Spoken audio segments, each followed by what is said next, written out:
Welcome back to Nasdaq Trade Talks. I'm your host, Jill Malandrino, Global Markets Reporter at Nasdaq. We've been coming to you live from the Digital Asset Summit in New York City.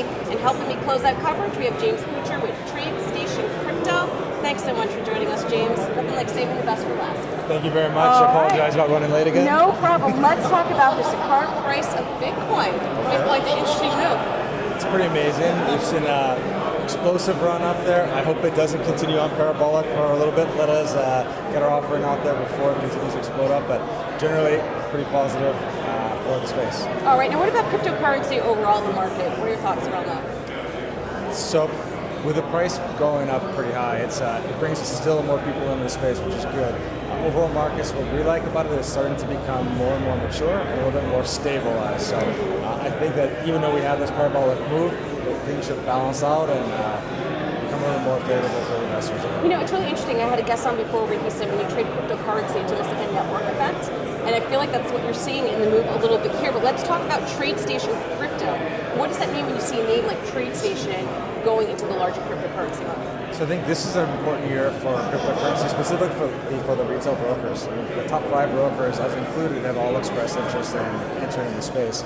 It's going to change the landscape a lot because it brings a trusted and familiar brand into the space. If you look at where the mass customers from the retail space are, they're usually relationships of the retail brokers. So how does it shift the space? I think it starts to move closer to an offering that people are used to in the traditional markets versus the more hardcore crypto enthusiast offering for trading offering. Right. All right, now your remainder outlook for 2019.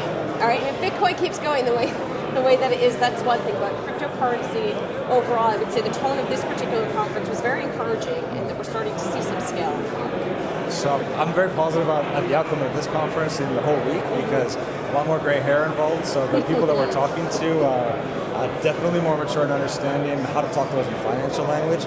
I didn't hear anyone tell me they want to trade with us on Telegram this year, which is great.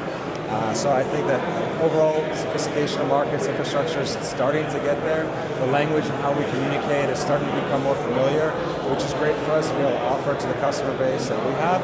So it'd be good that we can offer our same brand promise in crypto that we do for the other side of the market. You can definitely tell by the quality of the content that's coming out of these conferences. It certainly has shifted over the past couple of years. All right, James, thank you so much for closing out coverage with me. And thanks for spending the day with me at the Digital Asset Summit in New York City. I'm Jill Malandrino, Global Markets Reporter at Nasdaq.